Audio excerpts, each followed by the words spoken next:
So the aspect around the going to live on the Kemanan is a word that our people come to understand within what does it mean, the Kemanan. The Kemanan means our land. And it isn't our land. We are of the land. We're part of it. So like I say, to translate, it is different within itself. So when people say, well, it's our land, yeah, it's not really our land, we are of the land. And then that's a relationship within that. So when I was being raised by my parents, the good thing that they've done with me or with us is they took us in the bush from the ages of when I was 8 years old right until I was 14 years old. We went in the bush for 3 months of the year, living in there from this time of year till the ice froze over in the wintertime, and we'd walk back home, which is about 6-7 miles. So we live in the bush and we live off the land. And so we learned a lot in doing that, and we really loved that because there was no liquor store. There was no other people to drink with my parents. So we all had a role to play in living out there, setting snares for rabbits and hunting partridge and cutting wood and all the different things you need to do to survive out there. And my brother and I took turns going with our father, checking the traps and hunting. So we get up early in the morning and come back at dark at night.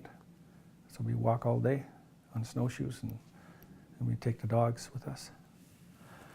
So so that's what we did. And so we learned a lot of skills in being able to survive out there on the land. The mosquitoes, the animals, and dealing with thin ice and dealing with animals. So we all come to know that the land or the animals, they don't want nothing to do with it. They'll run the other way as soon as they see you. And my brother and I kind of laugh because people are very timid and scared when they go into the bush, wondering if someone's going to come along and jump them, But we know that the animals really don't want nothing to do with us. They'll go the other way. So we have respect in terms of boundaries and understanding boundaries within that.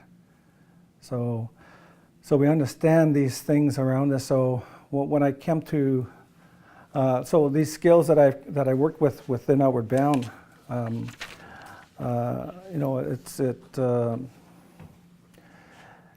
it helped with me being able to become an instructor at Outward Bound because I was very comfortable in that environment.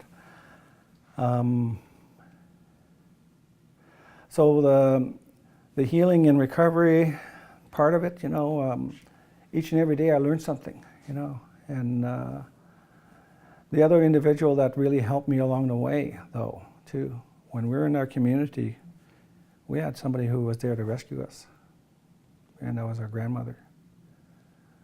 We went to her grandma, and she'd feed us and provide us with a safe place.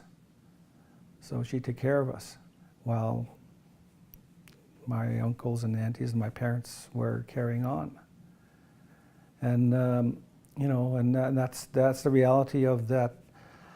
Of the causations of that residential school.